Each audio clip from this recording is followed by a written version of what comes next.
And welcome to another episode of More Than Dice, our 100th episode. Woo! Coming to Frog, waving in his arm, happiness. Woo! That's so loud. Guys, welcome to our 100th episode where we're going to be celebrating drinking, I think. What we're going to do? I'll drink to that. Let's drink to that already. Yay! Wait, Xander said I was yawning. I wasn't yawning. I was cheering. Soundlessly. We missed all the dancing. You can chant. You can dance if you want to. You can leave your friends behind. You guys were listening to the music, and John and I were totally rocking out, but nobody gets to see that. So, it is our 100th episode. Today we're going to be talking about... Kathy's going to give a review of GameOCon. I'm going to talk a little bit about Warfaire Weekend. And we're going to talk about... That also really is loud enough for all of us. Oh, my thing for... Hold on, I need to step away here. And then we're also going to talk about Marvel Crisis Protocol because it just came out and is the new hotness type thing. So, before we do that, we need to do a good thank you out to all of our sponsors. We want to thank Tectonic Crest Studios for giving us stuff, for promoting us and helping us out. We also want to thank Mechanica Studios for helping us sell some of our products and hanging out with us. And, of course, a big old shout out to Muse on Minis for hosting us and helping us get our word out there even more. Pay attention to them a little bit more. You may hear some really cool information coming out. And we also want to thank everybody here. Everybody that listens, watches, donates, subscribes, on all of our platforms. We appreciate it more than you know. And before we do that, John, do we have any tributes that we need to do today? Not that I know of, but I had been paying attention a lot. I haven't seen anything either, to come off on that. Which is good. It's good.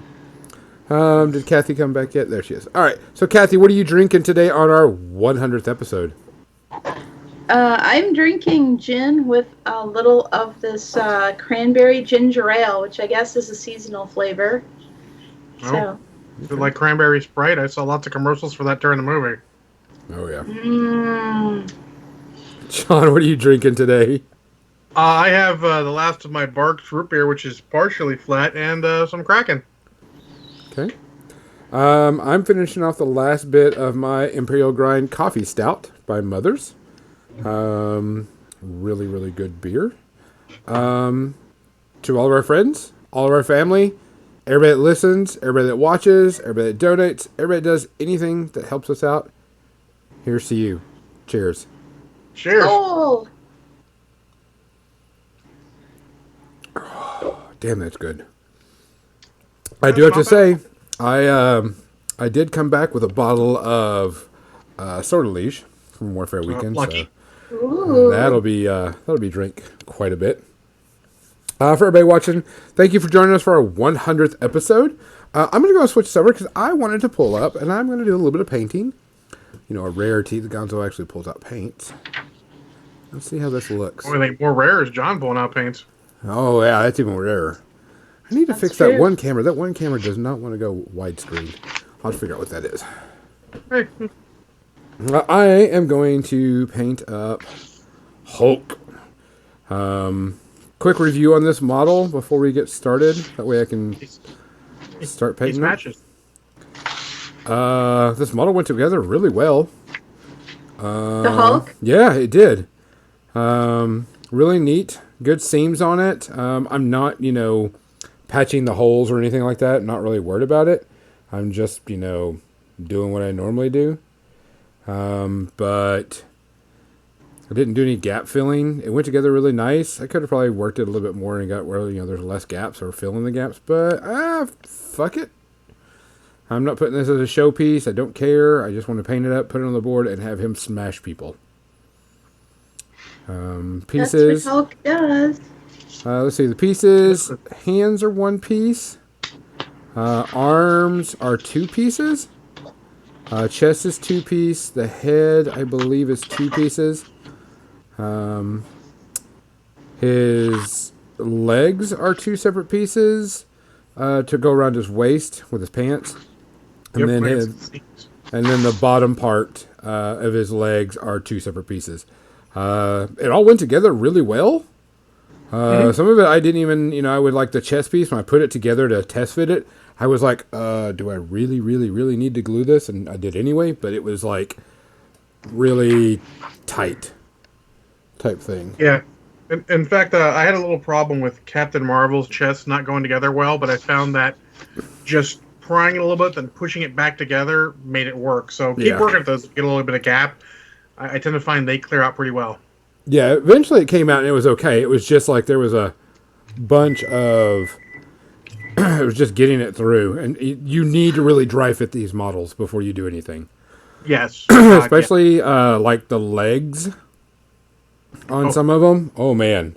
Yeah, you definitely want to test fit everything beforehand, especially because you don't know what angle the arm is going to go in until you really, You really put dry it in fit it. there.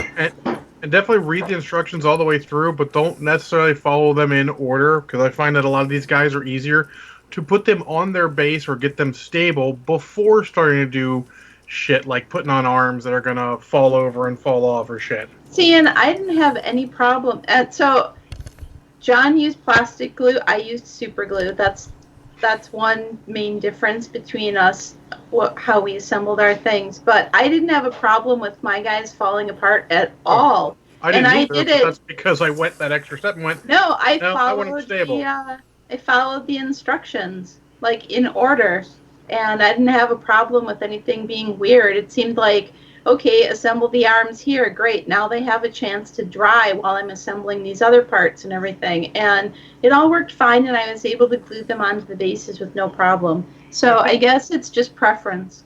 yeah, I think Ultron and Doc Ock are the big ones, and then probably Captain Marvel when I finish her, where it's like, you should probably have them on bases, or at least Ultron on his tactical debris before you start putting the arms on, because it gives them a more stable platform to sit on. Mm-hmm. It's easier to let them dry that way, whether you're using super glue, whether you're using plastic glue, whatever.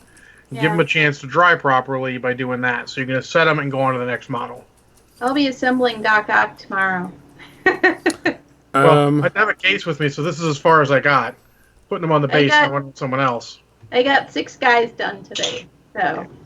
I got everything put together. I did have to do a part replacement because I had no tops of my bugs or cars. I had the widgets underneath the plastic, but I had no top of the cars. Did you look underneath the Yep, I even looked underneath cardboard in the box? I know. Because I did find I was like, where's my measuring things? Yeah. And I couldn't find them in the box, and then I pulled the whole cardboard piece out, and they were underneath. Yeah, I've seen that's a pretty common one, but I was like, okay, so I looked underneath there, and all I had was the measuring widgets. So I was like, oh, well, yeah, that's not a big bummer. deal. They already have a parts order up, ready and going, so it's not that big of a deal. Yeah. And how many thousands and thousands and thousands of boxes do they send out? There's going to be issues. Is it a big one? No. Am I going to cry over it? No. Are they going to get me the parts needed? Yes. Wait, there's Groot? Oh, yeah. Rocket are in the same Groot. box.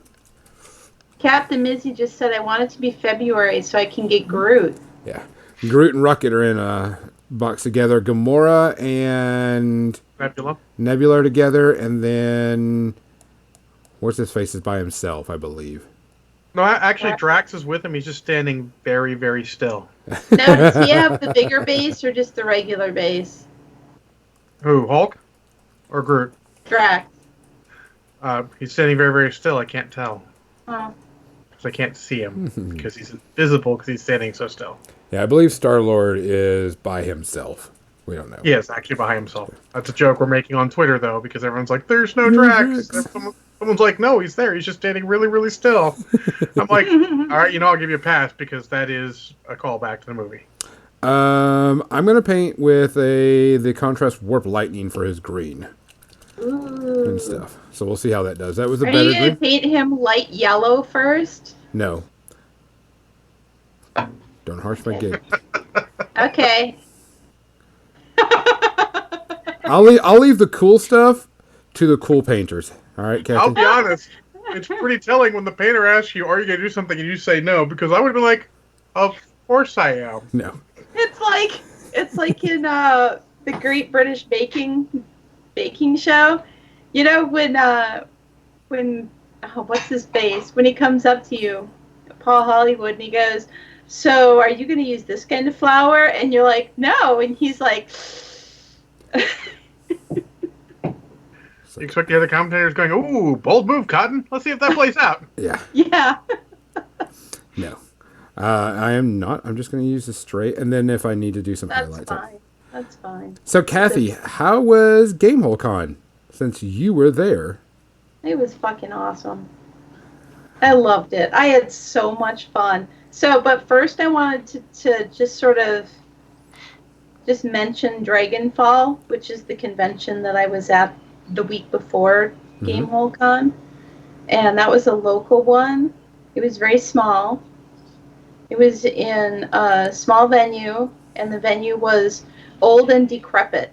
As in, the painting classes were downstairs in it, and there was a thunderstorm, and the carpet got soggy.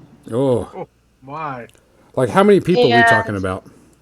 we're talking about, it was smaller than Little Wars, which is our local historicals convention in April. Mm-hmm. Small. Like 200, 100? Like, yeah, maybe 300, maybe, if I'm charitable.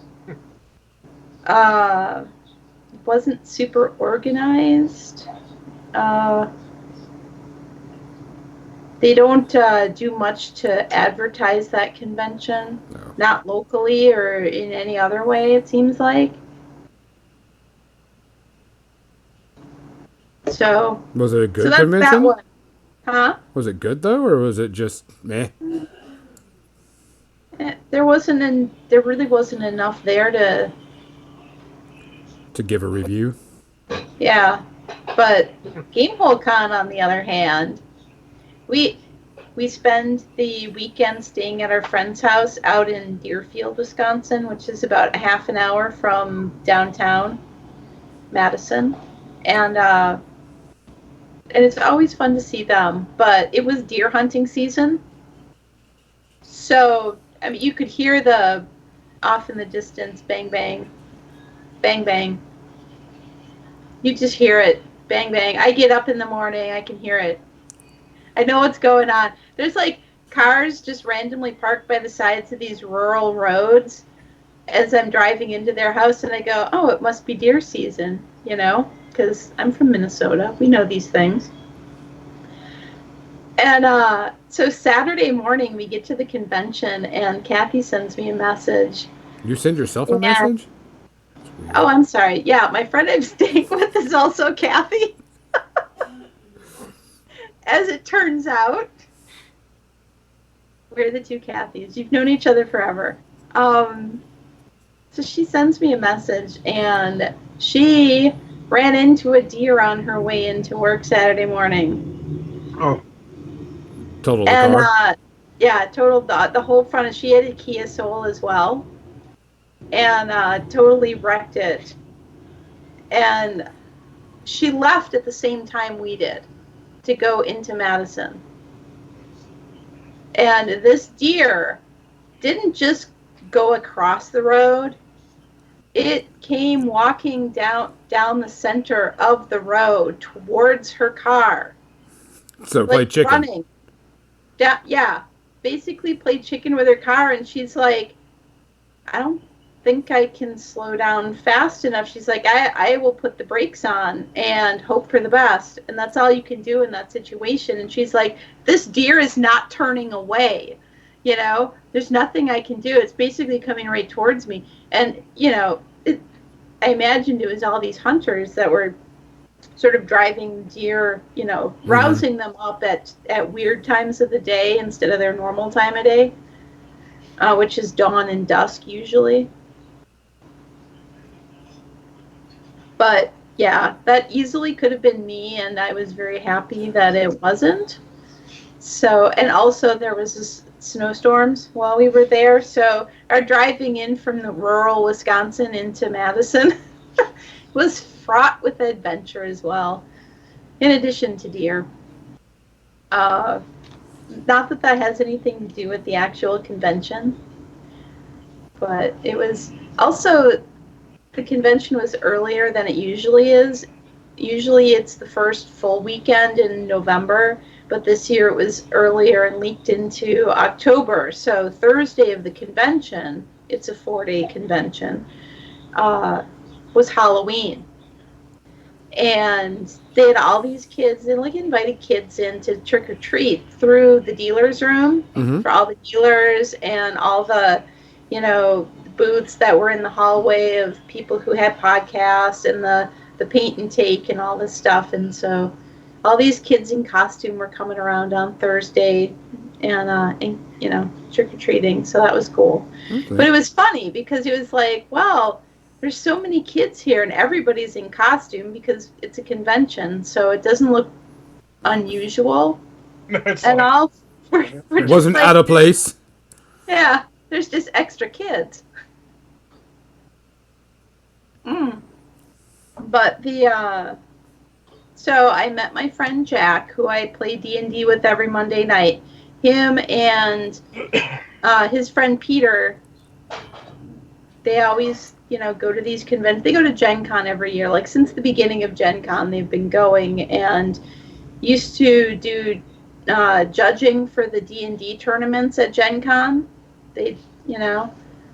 And I didn't even know there was a such thing as a D&D tournament, let alone how it worked or anything. I didn't know that. I don't know how you would do that. It's not a game anyone wins. We all win by playing together. It's it's a weird thing where you have a team of people and you enter this tournament and they have judges. They have a judge at each table who's basically your DM, and every table is being run through the same adventure. And you get scored based on the things that you do and the treasure that you have and whether people die or not and whether you actually make it all the way to the end in this certain amount of time and stuff. And I'm like, holy, I had no idea that there was a such thing that goes on, but apparently that has been happening at Gen Con for years. Us Americans, we can make anything competitive. Yeah, apparently so. But yeah, they don't do it anymore, but they used to be table judges at these tournaments.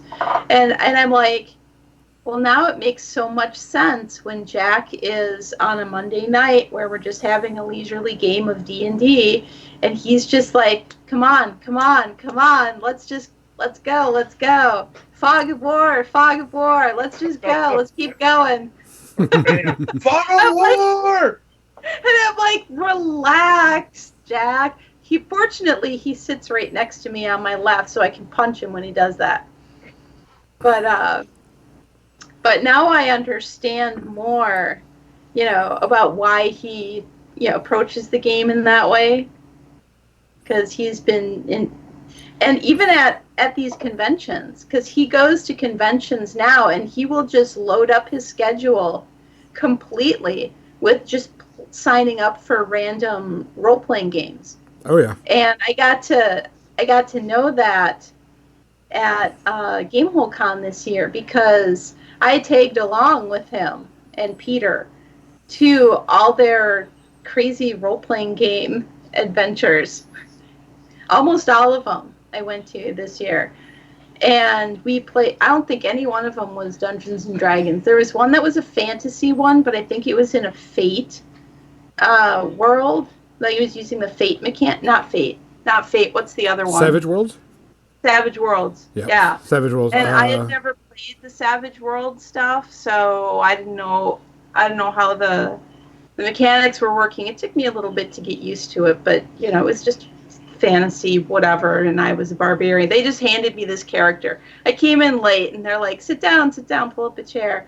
And this guy just handed me a character, and it was a barbarian. So I'm like, okay, cool. And that was my entire weekend, was once again playing role-playing games with strangers. I mean, sounds like a hard life.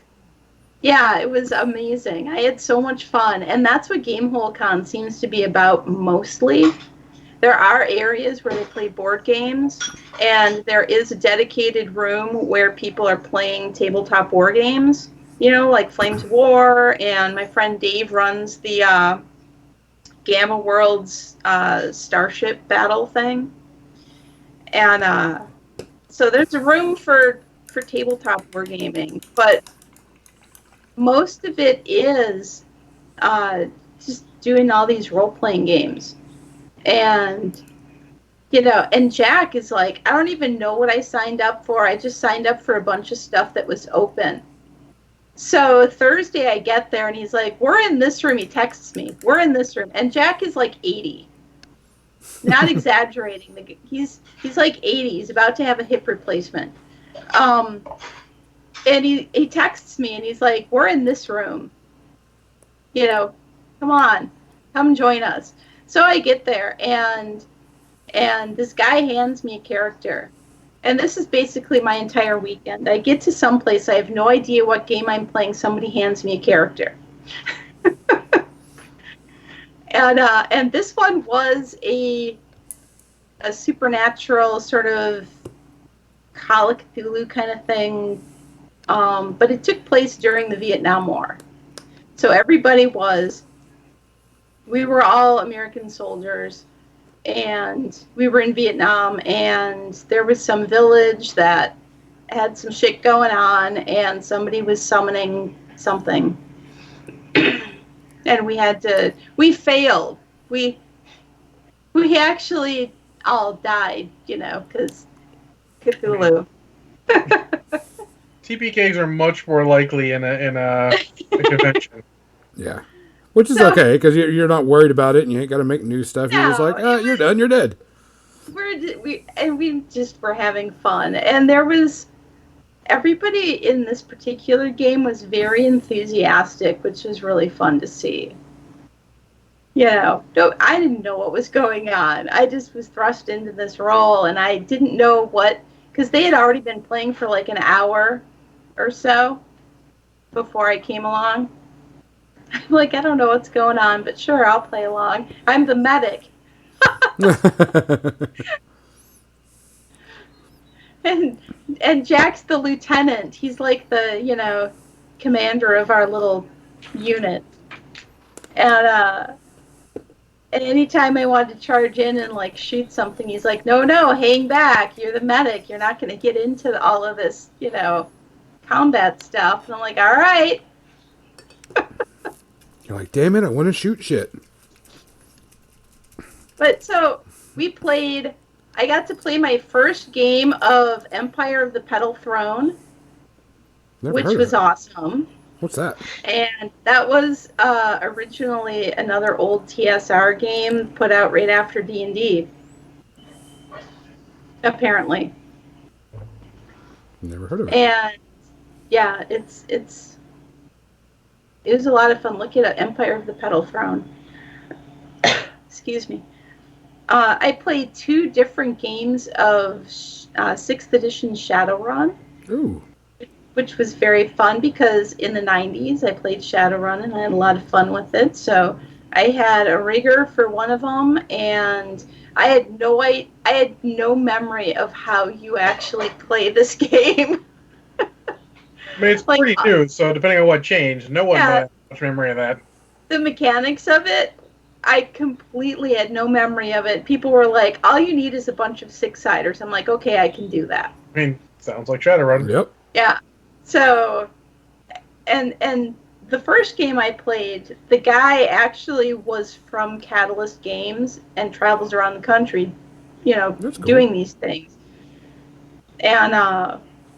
And that was amazing. And he was really enthusiastic, and he was very much one of those people that just anytime you had a suggestion, he was like, yes, go for it. Do it. It all sounds great. Do it, instead of being like, well, I don't think you could do that, or I don't think your character would do that. He was just very positive about every suggestion that everybody at the table had. There was one guy in that game who was really kind of quiet, and anytime I had an idea, he kind of would shoot it down until he had an idea, and I was like, oh man, I really like that. That's an awesome idea. We should do that. And then all of a sudden it was like he felt included, maybe. Probably nervous or just shy. Yeah, I don't know. He reminded me of my brother, though. Not that my brother is shy about role-playing games, but, it just, I think he just needed to hear that other people would be interested in his ideas. And essentially, when you're role-playing with strangers, you really do need to try and be sure that everybody feels included. Yeah. Especially if someone's got a little bit of social anxiety. And they want to be included, so you're going to be like, okay, we need to do this and stuff. So, no, I get you. And sometimes you need to step back so that people can take the spotlight a little bit. Yeah. Ooh, that's not nearly the one I thought it was, Gonzo. No, it's not as dark. Oh, yeah, no, that doesn't... You need you know what? Just do the whole pants that color, and you can let it dry and do something else after. Or do it again. Yeah. It's going to take a couple of washes with this. It's not... Layers. Layers. Like an onion. Sticky to make you cry. I'll just do a couple. All right, my favorite line from the whole damn movie. Yes. A couple of layers of this. Yeah, it's a little too thin. The part back. Oh, so what was my other... So essentially, I had a really good time at GameholeCon, and I played the hell out of a shit ton of games with Jack and Peter. That's a pretty good time. And Jack's very much I just want to go in and kill everything and shoot stuff, and meanwhile he's playing this little stupid game on his phone and not paying attention. I'm like, you probably don't want to go in and shoot things, because here's what's actually going on in the game right now, Jack. And he's like, oh, okay. So yeah, I think dealing with the gaming with strangers, and then dealing with playing with my friend who's not paying attention to the game. So, but yeah, I absolutely recommend that people go to these conventions and sign up for random role-playing games, and it will be fun. Yeah, you'll meet people. Oh yeah. We ran into people that I met last year doing role-playing games who I had never knew before, and they're like, oh, hey, how you doing? And so that was fun too. It was awesome.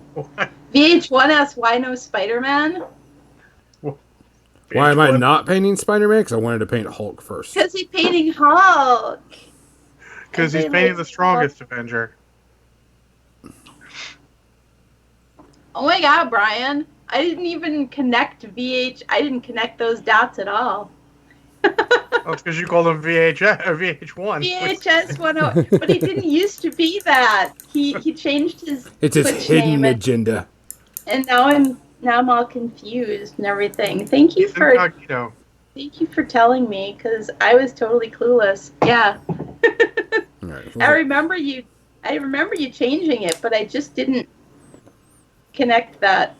So Proverbial dots. but yeah, so if VHS is into Marvel Crisis Protocol like the rest of us, jumping on that thing. Jumping on that big old bandwagon. I just put together Spider-Man tonight, just before the show. I put together Plaid Widow and Spider-Man and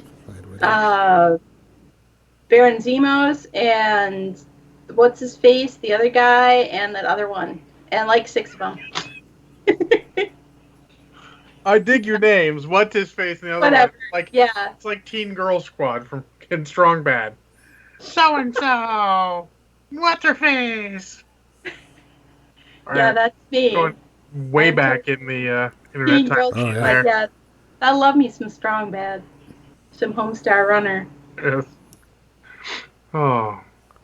So I guess next Gonzo wants to talk about some little con somewhere or something. Yes, talk about now that I've wasted a half an hour on Gamehole Con.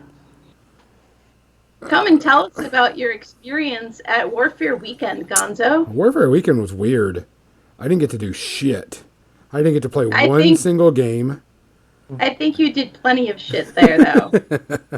I mean, I've shit at every con I went to. So this year, Really, the roughage. It helps. yeah.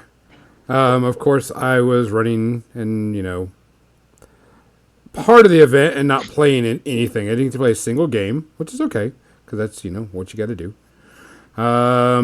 Started off a little worrying because the main event hall where most of the games were played was not open for us to set up until like 6 o'clock at night the night before, and we usually get it at like 3. Welcome to the world of conventions. And so I was like, come on, when do we get this? When do we get this so we can set up the main hall? Luckily, all the other halls were open, so we got to get everything else set up, which was no big deal. So we got a free play for area to people to get started in, and they could start playing in that area. Kathy, I told Gonzo, he posted a picture of the free play area as it was open, and one of my locals was there. I thought that was hilarious. Awesome. I was like, okay. Of course. Of all the I'm random sure he people. was also at Gamehole Con. Well, I don't know about that. But it started off good. We only had 2 major hiccups while we were there, which I thought was really good for us. Our program that we're going to use to run the the last chance qualifier crashed after first round. So we just had to do, 70, 80 man manual. Became just a small issue. Not that it wasn't huge. It was just okay. And then our printer broke, so we couldn't print off more stuff. I had a laser printer that was really good, and it just kept on crashing nonstop. So we were like, it broke. So we were like, okay, someone has to go run and make copies. Go make copies for me, guys.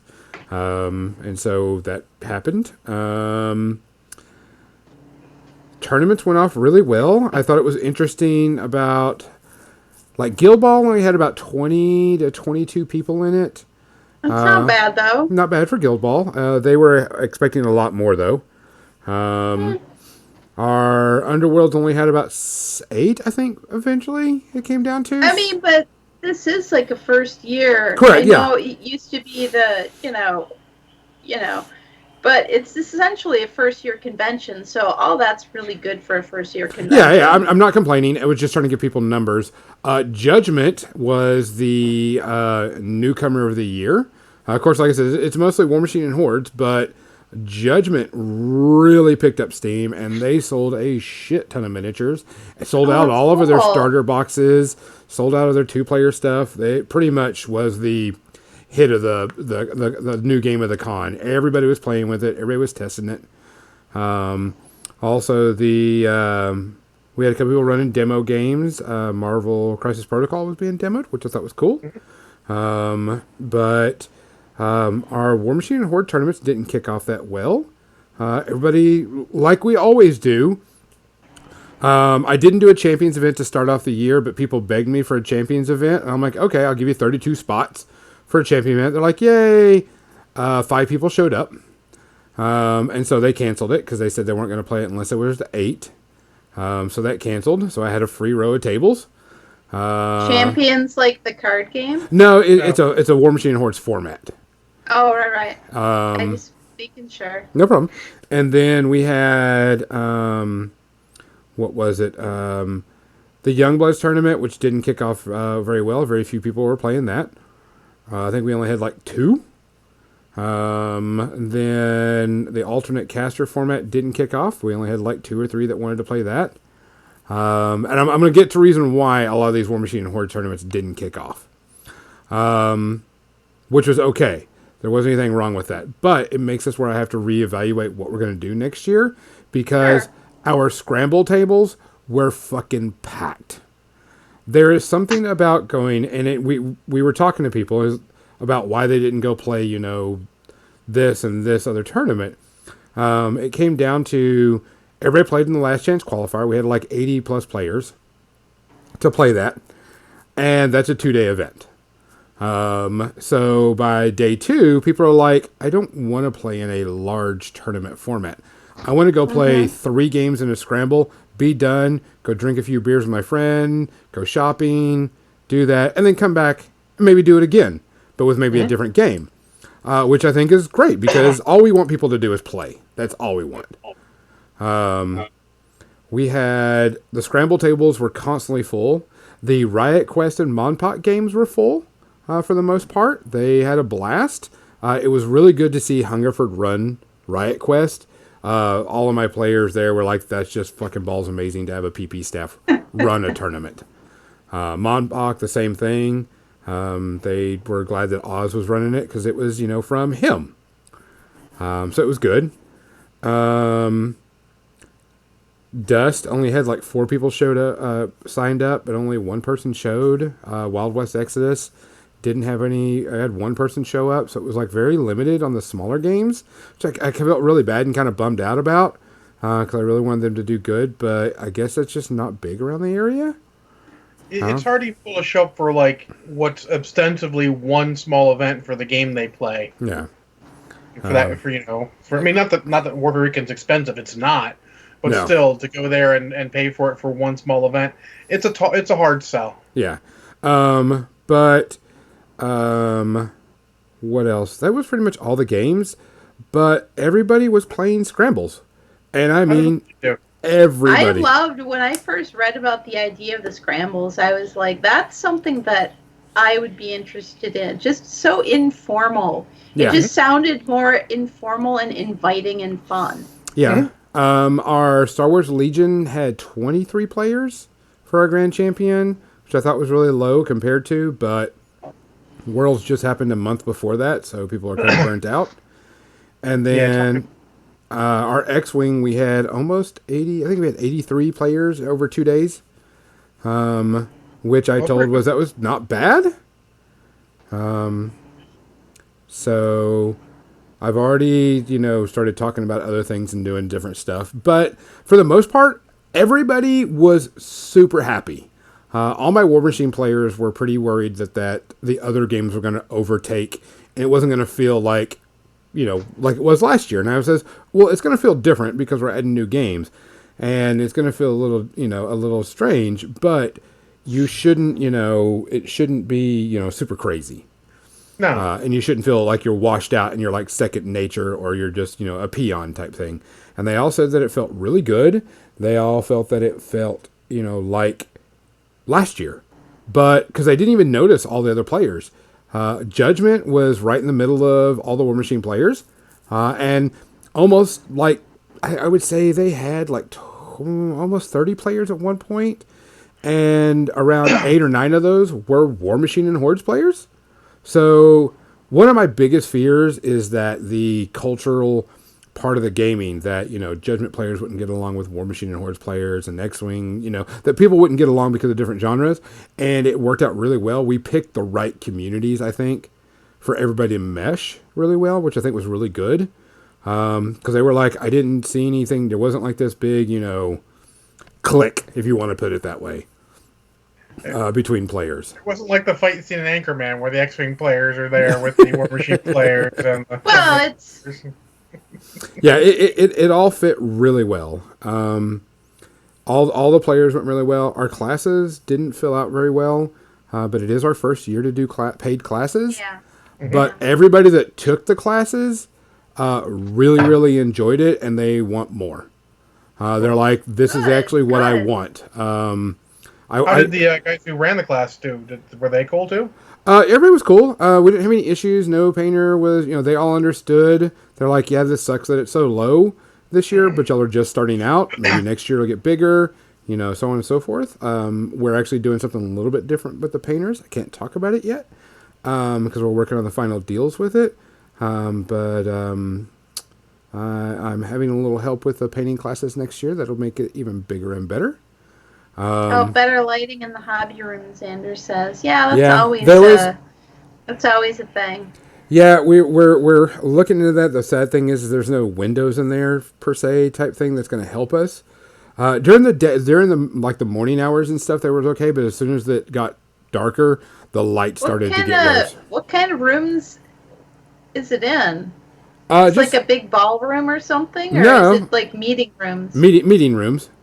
But I think the fluorescents just weren't bright enough in a couple of in one of the rooms. Because everybody else, it was only one room. I think those that were the fluorescents were just going out or whatever they had. I can't remember. We actually moved the hobby lounge out of the hallway and stuck it into a classroom that wasn't being used. That helped out. And then what else? The demo tables kind of got moved around. We did a little bit more organization on that. But for the most part, all the teachers were happy. I mean, of course, they didn't make, $80 million, but they were like, no, you've got a thing here. It just needs to be refined and people need to know more about it, which I agree. That's the entire convention. It just, and every year is going to be just tweaking it a little bit as you go. That's just how it is. But, so as a first year convention, it sounds like it was pretty successful. I got to meet, which is funny because I was meeting people that never came to War Machine Weekend because it was just War Machine. Mm-hmm. But since we brought Judgment and all these other games in, I met Rainer. Rainer plays Judgment, and I got to meet with him, and it was really cool to actually meet him and sit down and talk with him and just BS and have a good time. And he's like, I can't wait till next year. Y'all run a good social gaming con, even though there's a huge tournament there, and it's it's kind of what usually everybody comes for. He says it was very much a good social, relaxed, have a good time with your friends playing con, and I was like, that's what we're trying to strive for. We're not trying to be Adepticon. We're not trying to be Gen Con. We want you to come in, pay one fee, play as many games as you want, as many systems as you want, for as long as you want. And just come and have a good time. So it was good. Sales were good. We had a lot of people. I had to get onto one person because one person came in, like we were worried about. One person came in and played in a tournament and didn't pay a table fee or didn't pay for a badge. I made him come and pay for a badge. I was like, you either pay for a badge or I have to kick you out. And he's like, I'll pay for a badge. And I'm like, good. At some point, I guess, if you're doing things like that, you want to be checking badges. Well, the thing is we have what's called Iron Arena. And every time you play a Privateer Press game, you get a certain amount of points. We put it in the system because you can use your points to buy, things on the table. Prints, dice, whatever. And this person, because you turn in all the sheets of who played in your tournament. Every TO had to turn in the sheets of who played. And so they were trying to put this person in the system, and he wasn't on the attendance. And I'm like, all right, I'll go get him, because it's obvious he did not buy a badge. Because we had everybody's name down that bought a badge. Mm-hmm. Yeah. Which is okay. We got it. And it's easy just to be like, hey, show me your badges, everybody. Here's my badge. But what else? We did have a inebriated person come down. There was a wedding. One? Well, let me finish. There was a wedding that happened, not at the hotel, but they were staying at the hotel. And this guy came down drunk, sat in 2 rounds of Werewolf, because Werewolf is always played at our convention late at night. And as we're finishing up, I'm cleaning up the main event hall. He comes down and sits down at one of our tables and eats an entire bag of chips that someone had brought from Canada. Started arguing with a bunch of our patrons and tried to fight some of our 5 biggest guys we have there. We eventually had to escort him up to his room. We had to actually call security. Because he tried to come down a couple of more times, and this guy was just way too drunk. But that would have been my very first thing to do, is call security. Then I have no patience for people being assholes. No, as soon as it happened, I tried to call security from the phone line that was down there, and it wasn't working. So I had to run upstairs, run to the police officer that was standing up there and get him. But as soon as it started, I'm like, boom, going and getting him. But the police officer was like, just taking his sweet old time, didn't care. And I was like, dude, this guy's going to get his ass beat if he does a single thing. I mean, he's picking on, he was trying to fight. I mean, the guys that are like, 6'7", 400-pound, War Machine and Hordes players. I'm like, and this guy was like 5'9" type thing, 5'10", and like so 100. I could have taken him then. Oh, I was like, you are going to die. But eventually got it all under control. So we didn't have any issues. Everybody was really chill. All the players got along, which was what I was really happy about. We sold a lot of stuff. I would expect nothing less from a smaller, friendly, convention. I mean, it's only once you start getting to be like, 5,000-6,000 people that the assholes start leaking in. Yeah. And there's really not much you can do about that. Tasers. Yeah. It was really cool to see Jason Craze and Creature Caster. He was really cool to talk to. I had a great time talking to him. Peter and Jason are awesome people. Yeah, it was really nice. I know he, as a sponsorship, he gave 3 sets of his paint to the Hobby Lounge, which I thought was an amazing thing to do. And I had a friend of mine, he was trying the paints out, and he put like 2 of the test colors down, started using it, got a couple more test colors, started using it. He looked at me and said, "Fuck you, Gonzo," and went and bought the entire set. And I'm going to go, that's kind of what it's for, dude. There are some nice paints. That's exactly what that's for. You're right. He ran out of his sets, so, I thought that was a good thing. He sold them out. Sold some Creature Caster models. It just went pretty dang smooth. I was really surprised. You're always going to be nervous because, one, it's my first time running an event and organizing it. And because, I went not crazy. Not just an event, but an entire convention. Yeah, an entire convention. And putting people in the right spot and so on and so forth. But it went really, really well.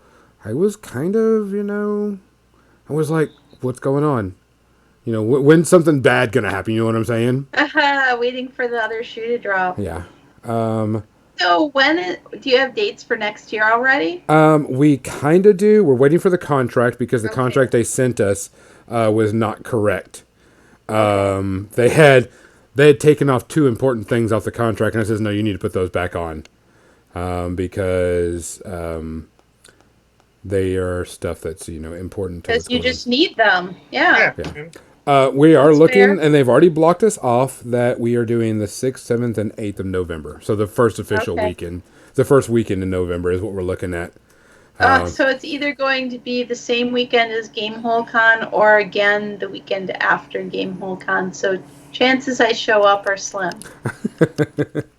But that's just what we got to do because it's that time. Wait, you mean you're not scheduling your convention around me only? Negative. But it did really well. I was really happy. It was really nice to see people. We are doing a new format to the Invitational next year for the qualifiers and wildcards for the thing because everybody's asking for more events, and that means the format's got to change. It just has to. So I'll be releasing the information on that. I did get asked to be on a couple of podcasts to come and talk about everything that's going on. I was just like, cool. Yeah. The guys from Minority Report are interviewing me on Monday, asking me some stuff, and I'm like, shit. I know Damon and other crew, and I know they're going to give me shit, which is okay. But engagement is engagement, as they say. Yeah, no, I love those guys. Those guys are they're great friends of mine. Yeah. But it went really well. Everything ran smooth at the desk because the desk crew were worried about, it not going so smoothly. And I was like, no, here's everything. Y'all do what you want with it. Just get people in and out. But I'll tell you the coolest thing about the entire convention was Privateer Press. In years past, Privateer Press showed up, did their thing, went home. Privateer Press this year was super cool to our attendees. Not only they bring cool stuff for people to buy, this was the first year that they gave something to the VIG swag bag.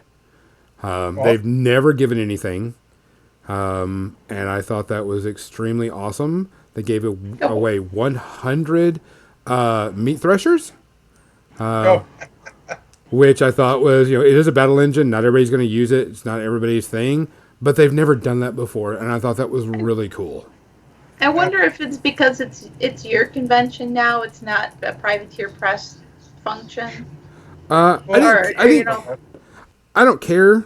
I'm just glad that they did because I think that's really cool. Yeah, because they've never done that before, and they've gone through a lot of changes lately, and it's hard to win back people per se. Yeah. I think I just asked that because I know they do that. They've been doing that at Adepticon for a few years now. Yeah. But, I mean, for them to do that for hours was really awesome of them. I really appreciate it. I learned a lot about the business. I learned a lot about things that were going on in Privateer Press. I learned about different convention things that were happening. It was a good experience, not only for me as a person, but also as a convention, someone running a convention, because I've already got ideas. We're looking at doing some cool things for next year. Since we do have a bunch of games, we're looking on adding what's called Sigil Wars and our own Iron Arena for all games, not just Privateer Press games. So everybody, gets involved a bit more. Cool. We're looking to do some fun stuff with that. We just got a bunch of stuff that we want to do to get more people involved, and where it starts to feel more like a gaming convention and not just, something. I mean, we've already got plans because Warcaster is supposed to come out beginning of June, roughly, they said. That's when they're projected last time we've heard. And so it'll be out for about 5 or so months before it hits us. So we've got a plan for them. We're going to be building more scramble areas because that seems to be the shit. That seems what everybody likes to do. They just besides the one big tournament, they're like, after I do that, the next day, I don't want to do another big tournament. I just want to get 8 friends or hang out with 8 people, play a quick tournament, go drink some beers over at Fuzzy, get some tacos, go take some painting classes, then come back on Sunday. Socializing can be underrated. There's people who have a tendency to overschedule their conventions so that they feel like they haven't had enough time to really just downtime to hang out with the people that they don't get to see all the time. And it's nice to kind of remind people that, you don't have to spend an entire day in a tournament room. Yeah. There was a ton of Riot Quest played, and I mean a ton of Riot Quest was played throughout the entire convention, all over the place. And if there was a free table, people were playing it. That's cool. Which I thought was really good. I liked that. Mompoc wasn't played as much, but it was still played, type thing. There was a lot going on. I told the people, I had some locals come and I says, how do you like it? And they're like, this was really fun, Gonzo. We played our ass off. And I go, good, because that's what I wanted you to do. I didn't want you to go back to the store and go, I could have got this at the game store. I want you to come here and play as many games as you possible and get burnt out, technically, if you know what I'm saying. That was kind of my thing. I don't ever want anybody to say that they were bored and didn't have something to do at the convention. So, I think I rambled enough. It's looking good, by the way. I'm definitely going to be doing a little bit of dry brush highlighting of yellow over the top of it because I always like the way yellow looks over green and stuff. But yeah, he's turned out pretty easy. I wanted to get this stuff kind of painted as quick as possible, because I think I'm going to be using it to do demos. And you know me, I'm not the greatest painter in the world, but I can make it at least look decent. Xander just says, ha ha ha ha, Kathy called it yellow. I wasn't going to say anything. I always highlight yellow on top of green, because it just that's how it's done. That's why I was wondering, because of the properties of contrast paint, to just show a little bit of the the layer underneath. if it was a light yellow, like Bad Moon Yellow. John knows what color I'm talking about Oh when yeah. I say Bad Moon Yellow, a really light yellow, and then just did your green over that, then it would have that yellowishness to the highlights already. Yeah, I But find I'm looking at whatever. contrast paints as more of a uber wash rather than a full coat. So I want something below them.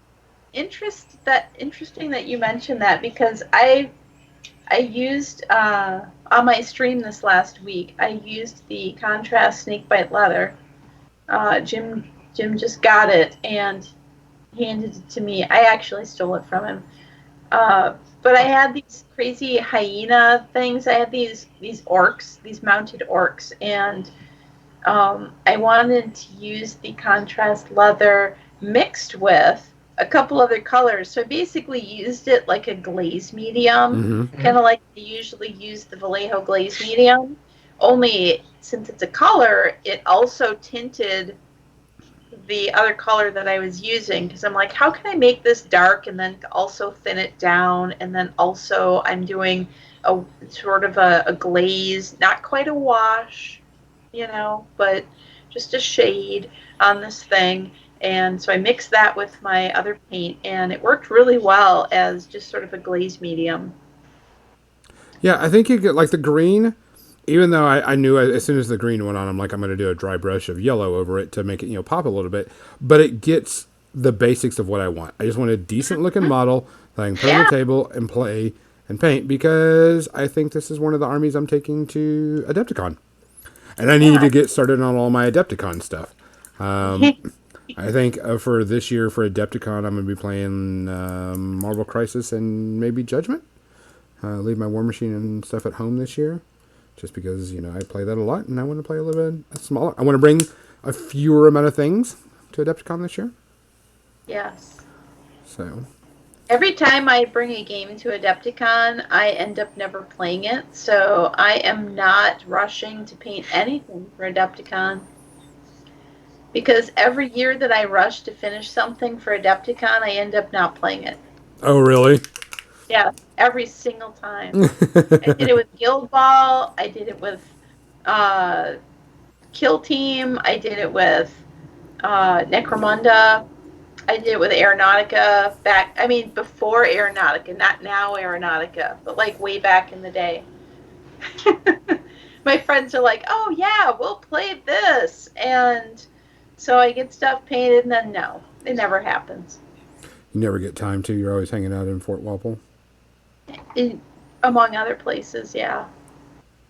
In the Walpoles of the forts. I do a lot of socializing, surprisingly. What? Not you. I end up spending a lot of time up in the bar, oddly enough. I think that's where most of the artists live, is right underneath the stairs or at the bar. Yeah. I kind of like that we're underneath the stairs. It's always like, so where's Fort Wapple? What do you mean by this hobby lounge? And I'm like, it's under the escalators. Right where all the hobby seminar rooms are right in that area. So it totally makes sense. But it's media time. Is it really? Dang it! All right, hold on Yes, a second. Let yes, me get this. it is. Here, I'm going to continue to work on this while we do that, because I'm Is going it gonna be a rusty manhole cover? Yes, I'm working up the. I want the Excellent. edge to be gray, to be the silver, but I'm going to do that. Just paint that shit an orangey brown color, and then throw a brown over it. Done. I mean, if you speed paint. Yeah. There's actually a color I really like for that, and it's not. Oh, Xander met Mike Disney. Oh my gosh, Mike is such a friend of mine. Yep. I love Mike Disney. He is a character, and he has a stream on Twitch that he normally does in the mornings, and I absolutely love it. I always have it on when I'm doing stuff in the mornings. Yeah, Mike Disney was there. Yeji Kim, Kevin Fannin, Chris Surrey, Lynn Stahl. I think that was it. We're painters. Also, I'll shout out, and I don't know how to actually do it in the stream, but Art of Mike Disney, I'll type it in. I don't know how to do a shout out. But there was plenty of people. We had good artists. A lot of people were very, very happy with that. A lot of people are like, "Thank you for doing painting classes at this because it now gives me something to do when my husband's playing games." And I'm like, "You're welcome." They were like, "Thank you for thinking of us." And I'm like, "Well, we're going to do it again next year, so be prepared." So, media section, John, how many you got? 2. I have about 5, but I know one of them we're going to discuss together, which is, no surprise, The Mandalorian. Uh-huh. And my other one John is and I have one in common. Because you Yes. said Mandalorian too. and it, right? And I have 2 other ones. What the shit's going on here? I know. Oh my god, did I miss anything in here? Actually, technically, I do have another one beyond that. I forgot I watched that too. I have 1, 2, 3, 4, 5 that are not not Mandalorian. So I have 6 technically. Wow.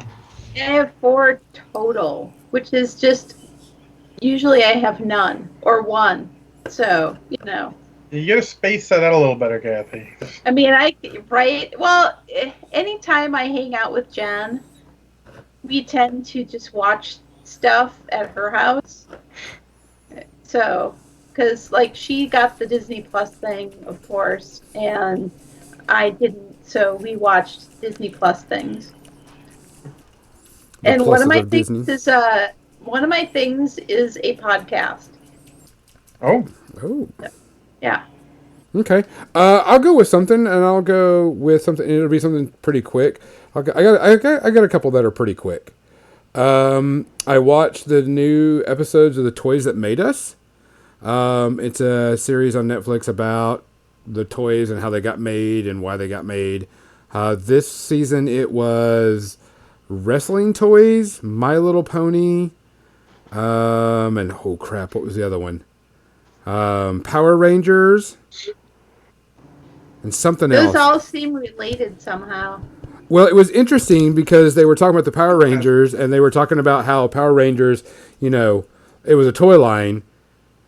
When the toy line came out, it made it, bigger. Well, wasn't it a Bandai thing? Yes. Back in the day? Well, yeah. And then they just made a show about it. Yeah, because they were talking to some of the actors in the show, and they were like, it was weird filming it because we were supposed to act like this giant ball monster was coming towards us, and we had to, pretend certain ways. And I was like, because it's a splice of 2 shows. Yeah. And so it was American interesting. reshoots with the original Japanese. That is so bizarre. But, I mean, overall, it was a good show. If you like to know how toys were made and who did the designing and why they happened and the failure and successes of everything, it's kind of neat. There's quite a few seasons of it. It was pretty good. So I'm not going to give it really any rating because it was just kind of fun. Or you can just watch Toy Galaxy on YouTube. Yeah. He does the same thing. Oh, does he? Yeah. He'll do like the history of a toy line. He'll go toy line by toy line. He'll go wrestling toy. He'll go WWF wrestling toys back in the day. He'll do that kind of thing. Yeah. And then let's see. Then I watched came on Netflix called Claus, and it's really called Klaus. And okay, like Santa. Yes. Claus. Yeah. Claus. I've seen the. Yeah. They're pushing it. Yeah, they're pushing it pretty hard. Right. And I watched it, and it's kind of a new telling of. Ooh, that's really, really dark. It's kind of a new telling of Santa Claus in a way. It was all right. It was okay. I really liked the artwork. I really liked the art of the was it cartoony or Yes. was it real or cartoon. The Okay. cartoon of it was really neat. It was really interesting cartoon work, and the way it was done. I was really happy with that. The story was just okay, but there were some pretty funny parts and pretty cool things that happened in it. It was more of a more realistic view of Santa Claus, how Santa Claus became Santa Claus, than anything else. But I really, really, really liked the art style and the animation. It was really good. Really happy with that. It was just really cool. Story, meh, but it was okay. Maybe give it like 2 space herpes. I wouldn't go any further than that though. But it was good. I enjoyed it. I'm definitely gonna give it as one of the things for my kids to watch on one of their Fridays. So Maybe when it gets closer to Christmas. yes. So other than that, let's see. I know we're gonna gush a lot on Mandalorian and talk a lot about that. So I'm kind of trying to give us enough room. I'm going to tell you something that I thought was going to be a piece of shit show. Turned out to be one of the most fun shows I've seen in a long fucking time. It also came on Netflix, called Green Eggs and Ham. It is a TV series about the 2 characters, Sam I Am and Guy I Am, from the Green Eggs and Ham book. And voices is Mike Douglas, Keenan Michael. There's a whole plethora of characters in there that are, Eddie Izzard is in it. Wayans' brother is in it? Yeah, well, it must be funny. It is one of the funniest shows I've seen in a while. They had some very good writing. They had some great fourth wall breaking type stuff. Like there was one time the guy was like held up his hands to look through his eyes as like goggles, and it actually zoomed in, but it got kind of fuzzy. So he took his hands and wiped the front of his hands off, and then looked through it again, and it came up clear. And I was like, "Holy shit, that's funny!" And it was just a lot of breaking these barriers and doing stuff, and it was just hilarious. The show, the art's really good. It's very Seussy, if you want to call it, very Dr. Seuss. Seussian? Yeah, Seussian, I guess is what it is. Yeah. Very, very, very, very good. I was very surprised at how well it was. I was expecting crap because, how do you turn a book into, a TV series? I think it's like 8 episodes or more, and they plan on a season 2. But the rhyming was really good. Very Dr. Seuss rhyming. Very Dr. Seuss world. The characters were funny. The characters were good. They're relatable. It was a damn good TV show. A lot of weird things happened in it, and you're like, that's funny as shit.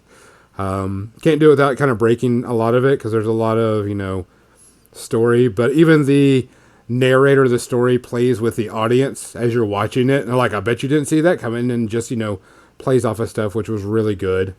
Highly, highly recommend you just watch it. It's listed as like TY7, but it is super freaking good. It wasn't slow. I didn't have to worry about it. I really liked it. I give it 1 space herpes because you're probably like, Green Eggs and Ham, whatever.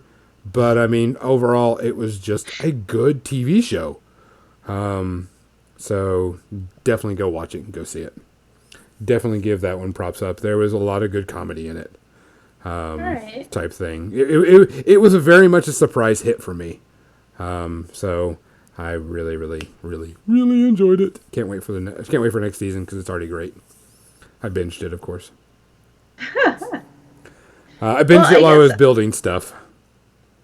I will talk about Equillow, which is the sort of storytelling podcast. Mm-hmm. I haven't listened to a storytelling podcast since Welcome to Night Vale, which I loved the first, 50 episodes of that, and then I kind of just fell off. Like, I got busy with life, and then I never got back to it. But this show called Equillow, A-C-H-E, as in heartache, and willow as in the tree. Gotcha.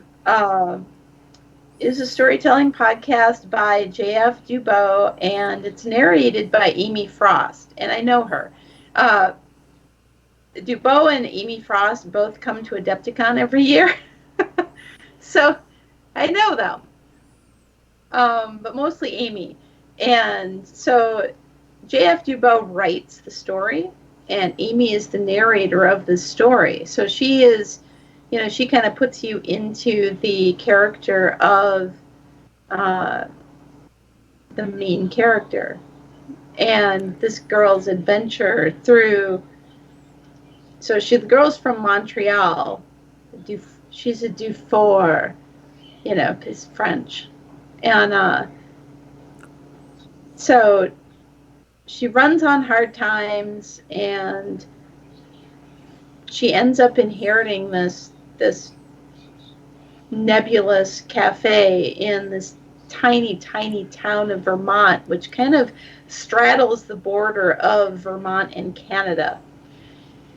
And she has to figure out what to do about all of this. But it has this sort of weird undertone, and there's this sort of hint of murder.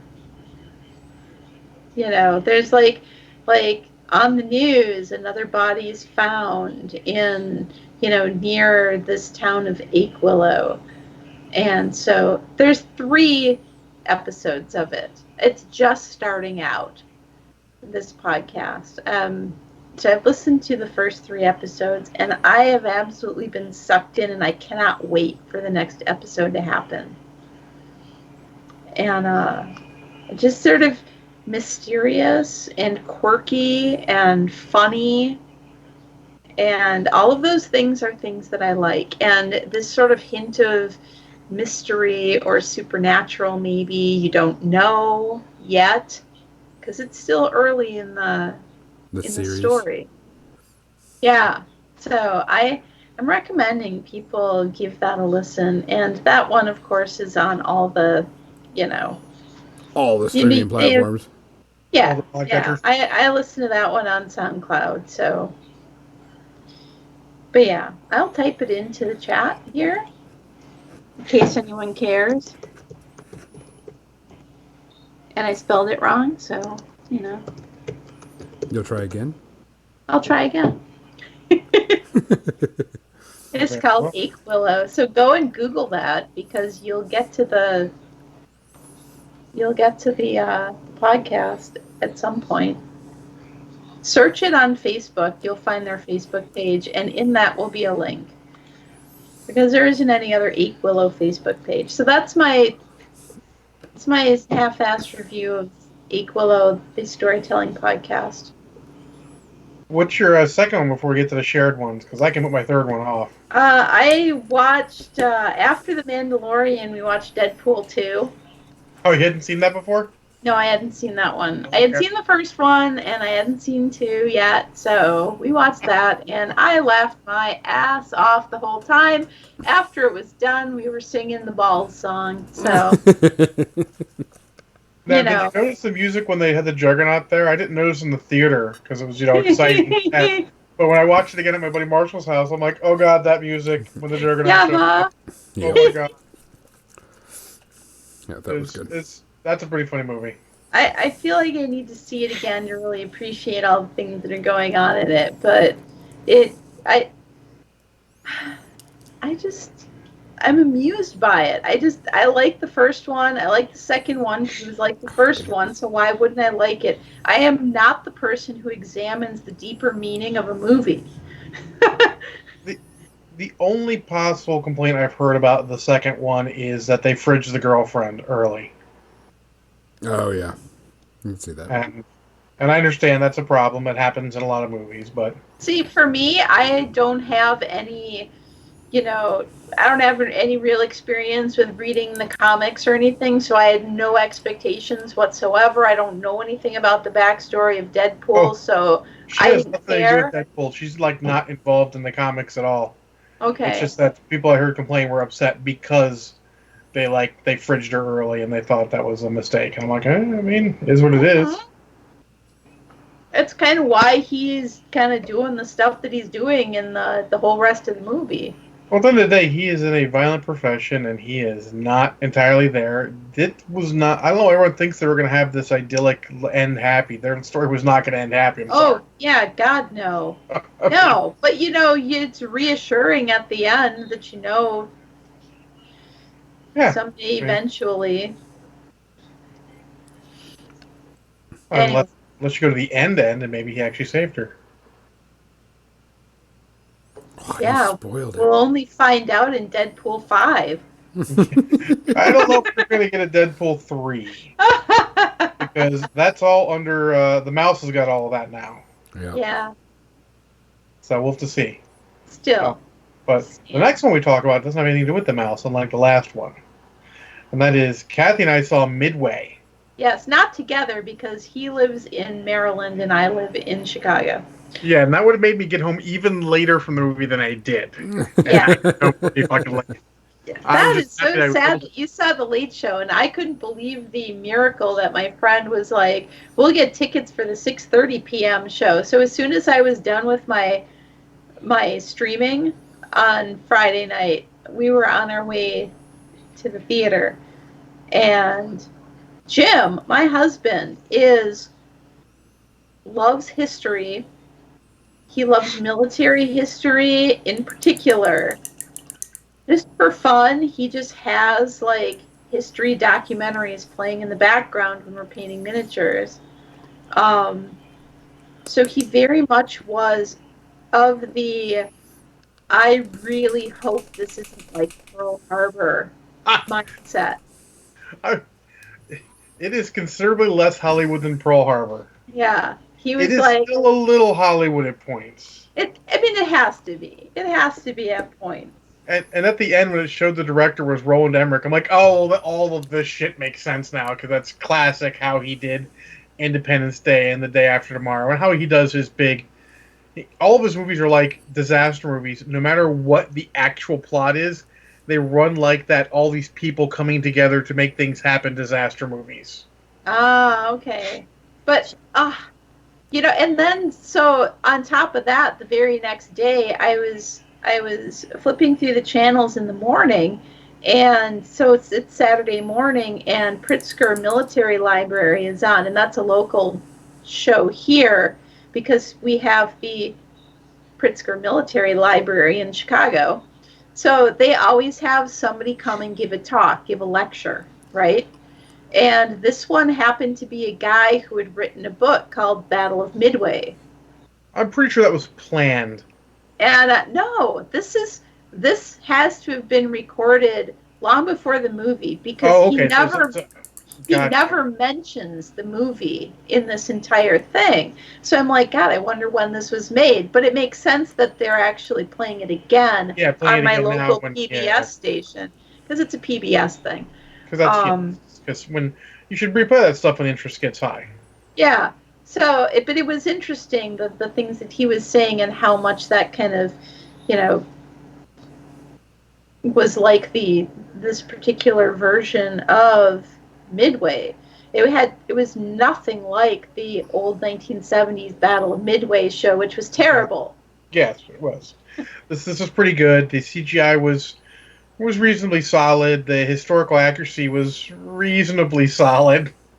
The acting jobs, now there's an asterisk next to this. There's a certain asterisk, but I mean, there's a lot of great actors on this. Patrick Wilson, who played the intelligence guy, who's been in Watchmen and Aquaman. Is that the glasses? Was that the guy who played Leighton?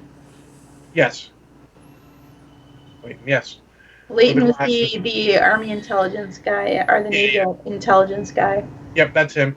I thought he was great. I mean, Woody Harrelson was great. Dennis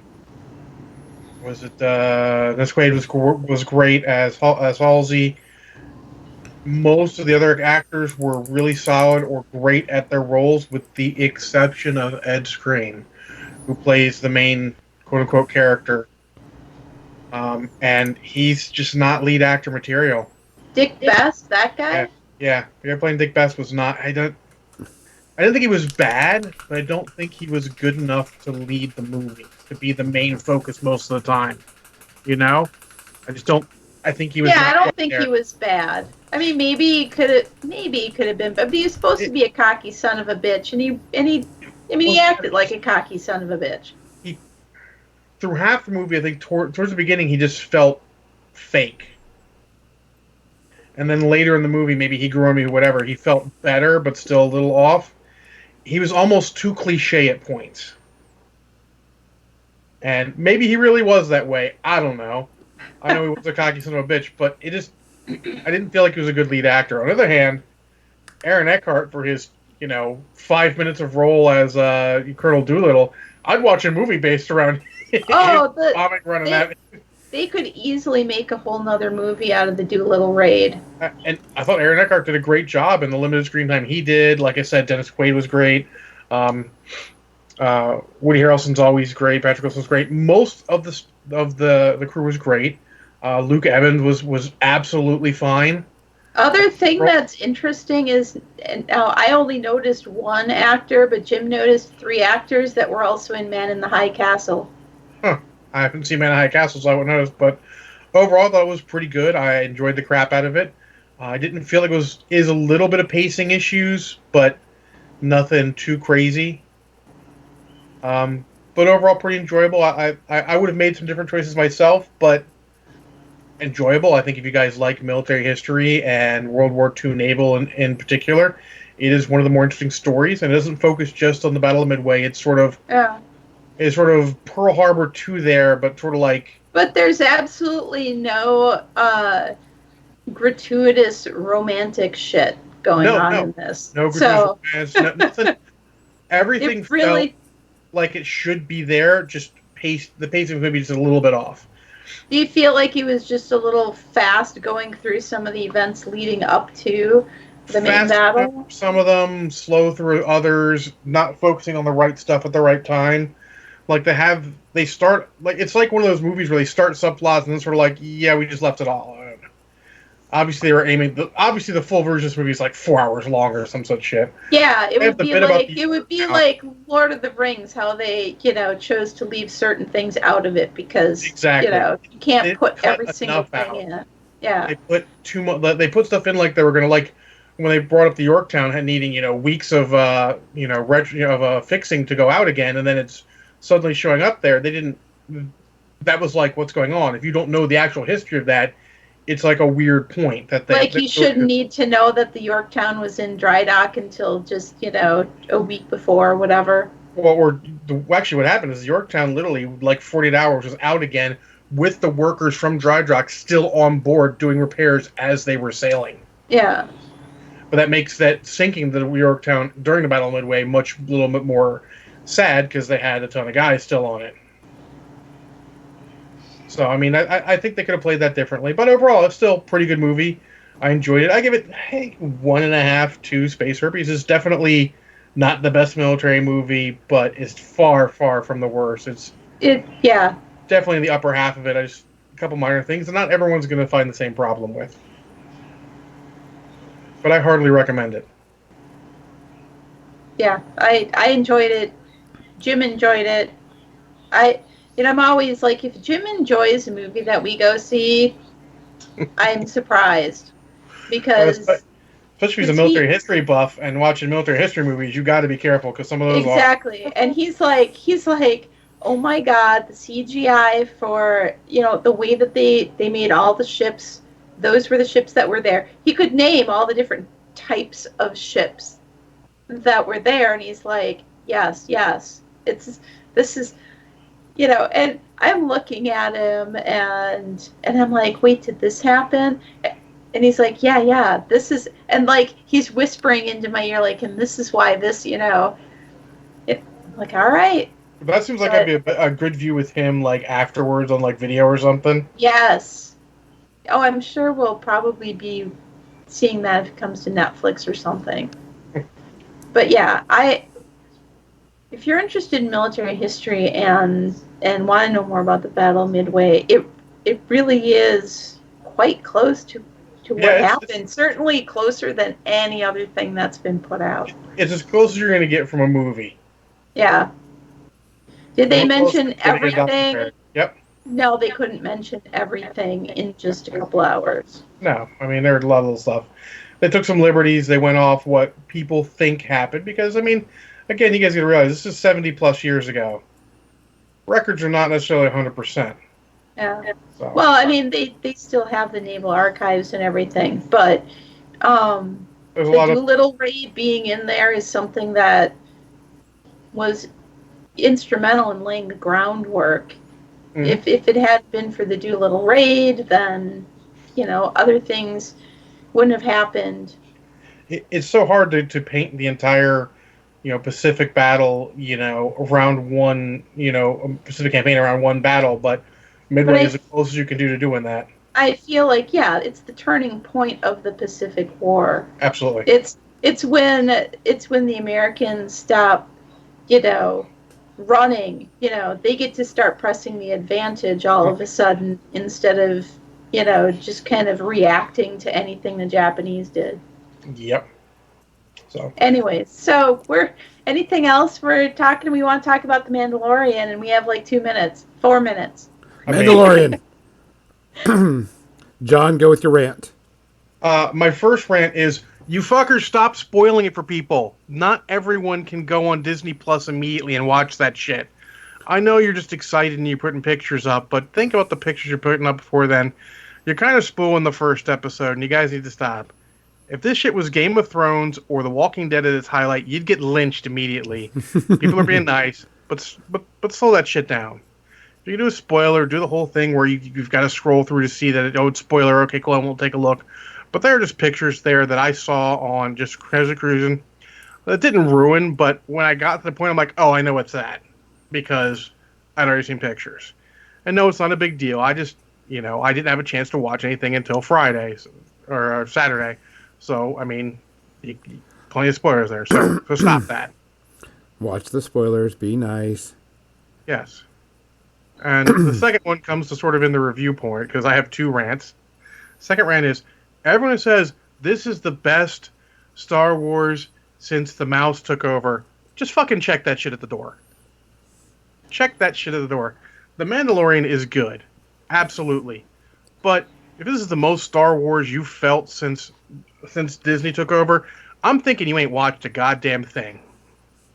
Because The Force Awakens was Star Wars as hell. It was so Star Wars, people said it was fucking derivative of Star Wars.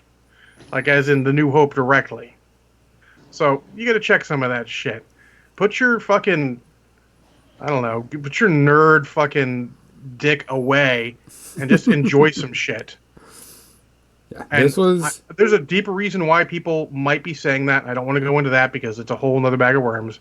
And yes, this is very good. I don't feel like it's any more or less Star Wars than anything than maybe, say, Rogue One, that was kind of Star Wars, but more of a military movie Star Wars, which is fine. That's cool. And just because something doesn't conform to your narrow view of what Star Wars should be, doesn't mean people aren't enjoying it. Doesn't mean it isn't Star Wars.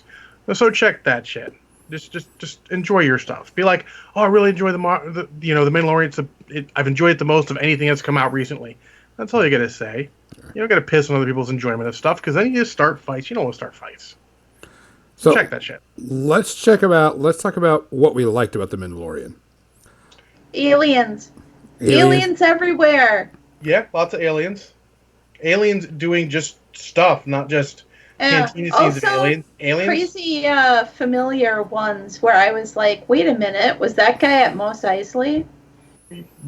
Stuff like that. Was that guy in Jabba's palace? Yeah. Or that race in Jabba's palace? Absolutely. Stuff like that. Also, that Nick Nolte was that one guy, just cool. Cracked me up. Nick Nolte is cool. It. I was like, wait, Nick Nolte is in this? Wait, which guy is he? He's an alien. Yeah. It was awesome. Yeah. A lot of cool little world building stuff that's very cool. Somehow, for a half-an-hour episodes or so, it doesn't feel like half an hour. It feels enough. It really did feel like more than a half an hour. I agree with having that. finished off Jack Ryan recently, some of those episodes felt like they were dragging a little bit. The first 2 here, because I watched them back to back, didn't feel like they were dragging at all. Felt like enough. It was good storytelling and good visual storytelling too. It felt like Star Wars. It looked like Star Wars, but didn't have the it must have a Jedi Star Wars. You know what I'm saying? I kind of wish they had, and maybe I missed something. I don't know. Maybe I was distracted by a cat or something. But I didn't know the timeline of it. Oh. And I didn't know what planet It's post Return of the Jedi. things were on. What's the thing? Well, I finally kind of figured it out because Yeah, someone posted a whole timeline on Facebook recently where it's like this stuff takes place in this Yeah, area. So it's the Yeah. end of what they call the Age of Rebellion. yeah. Yeah, They yeah. That don't was say what yeah. planet it is, though. They haven't said what planet it is yet. Yeah, I imagine it's because it's not really important. No, but some people were like, I "Ooh, what think it's planet is not this?" all the same planet either, though, because where they pick up the one guy, Yeah, I got the impression that was a different planet than yeah. But there were There's no two. other. hyperspace scenes, which is weird. Yeah, I don't know. I mean, you don't need to necessarily show the guy traveling through space again. no. As long Well, as he gets from here to there, it's like showing it's a good guy getting visual, into the car and getting to the place he's driving. but it's good visual storytelling to show him the hyperspace. Like, okay, he's in some place that's not local to where he's going. Maybe Uh-huh. he's local. Maybe they're keeping it vague for a reason. Maybe that is just expenses they don't need to do. Which I can Because understand. Yeah. the overall visual effects is pretty solid. I saw a couple things I was like, that's not quite movie level, but for Christ's sakes, it's a TV show. I ain't upset at all. Right. Yeah, there was very few things. So someone said, "What did I like about it?" I says there were some things I can go, "Oh, this is a TV show," but I mean, it's nitpicking type thing. It's not Yeah. not bad. It's just kind of nitpicking. Like, oh, I could tell this was kind of a TV show at a couple of points. I have more complaints about people commenting on it, and they're being positive. It's all positive. Did Yeah. they But did they're they commenting say I can't believe there's squig hoppers in this show? Because that's what I said. Well, And, what's like, funny is squigs. those squigs are actually from the Clone Wars. I think is where they originally started. Was the Clone Wars where they started showing those? Oh, see, so I never watched the Clone Wars because, well, I never did. We'll Well, just say I it found that out. way.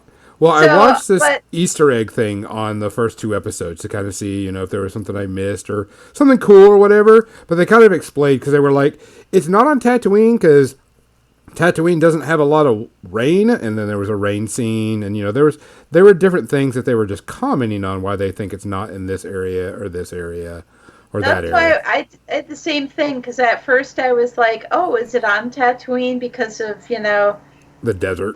this and this, and then there was the ice thing, and I was like, okay, no.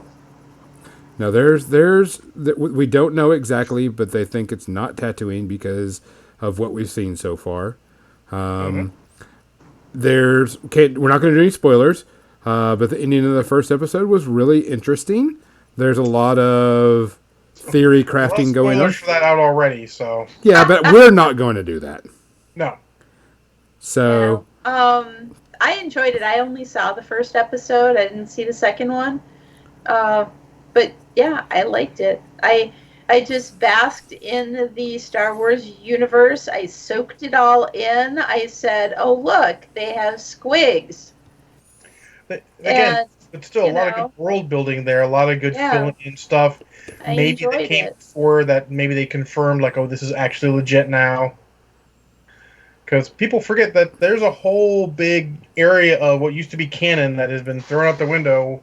That is now what we call legends and not canon. But so Yeah, so there's it's people figured. making certain assumptions about what things are based on their head canon, Yep. where it's not necessarily part of the official universe anymore.